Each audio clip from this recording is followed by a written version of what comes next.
People nowadays often say, sometimes in a sad way, other times more aggressively and cynically, that life just has no meaning. Two reasons are often given for this. The first has to do with religion. Once upon a time, so the story goes, life had a clear meaning given to us by God. It was about worshipping Him. But as religious belief has declined, not only has God supposedly died, but along with Him, the meaning He once guaranteed. Modern science is the second cause of the current crisis of meaning. Scientists tell us that life, which emerged from a random interplay of chemicals and gases, does have meaning, but it's of a rather bleak, relentless and narrow sort. For humans, as for all other living things, like amoeba, the meaning of life is survival and the propagation of one's genetic material.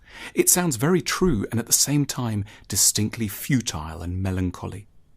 Here we want to argue as follows. To wonder about the meaning of life is an extremely important activity. Life does have substantial meaning, and there are in fact a range of practical steps we can take to ensure we end up leading lives of maximal meaningfulness. We should start by saying that there is no meaning in life outside of that which we can find by ourselves as a species. There isn't any kind of objective meaning written in the stars, in a holy book, or in sequences of DNA. What seems to prompt people to complain that life lacks meaning are particular varieties of unhappiness. Let's consider some central examples. You're in a relationship, but the intensity you experienced at the start has long gone. You don't seem to talk about anything important anymore or share vulnerable feelings and ideas. It feels, as you put it, meaningless. Or else you're single, and though you have many friends, every time you see them the conversation seems shallow and trivial. Or you're at university, studying for a degree. You signed up for the course, in part because you often feel confused about who you are and what you want. You thought that reading books and going to lectures would shine a light on things, but the topics are dull and disconnected from your confusion. You complain that it feels meaningless.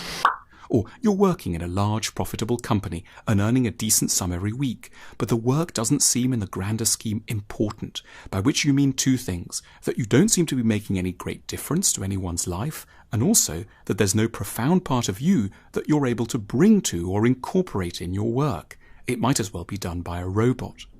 From these strands, we can start to extrapolate a theory of meaning.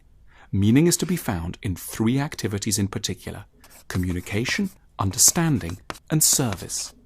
Let's look at communication first. We are by nature isolated creatures, and it appears that some of our most meaningful moments are to do with instances of connection, with a lover, for example, when we reveal our intimate physical and psychological selves, or when we form friendships where substantial truths about our respective lives can be shared, or on a journey to a new country, when we strike up a conversation with a stranger and feel a thrilling sense of victory over linguistic and cultural barriers. Then there's the meaning that emerges via understanding. This is about the pleasure that can be felt whenever we correct confusion and puzzlement about ourselves or the world. We might be scientific researchers or economists, poets or patients in psychotherapy. The pleasure of our activities stems from a common ability to map and make sense of what was once painfully unfamiliar and strange. Thirdly, there's service.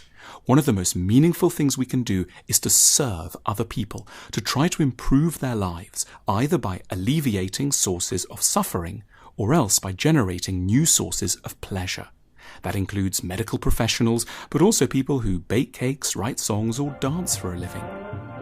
We're often told to think of ourselves as inherently selfish, but some of the most meaningful moments come when we can transcend our egos and put ourselves at the service of others or the planet. One should add that in order for service to feel meaningful, it has to be in sync with our own native, sincere interests. It's a case of knowing enough about ourselves to find our particular path to service. Armed with such ideas, we can move towards defining nothing less than the meaning of life. The meaning of life is to pursue human flourishing through communication, understanding, and service. We may not have meaningful lives yet, but it's central to affirm that the concept of a meaningful life is eminently plausible and that it comprises elements that can be clearly named and gradually fought for.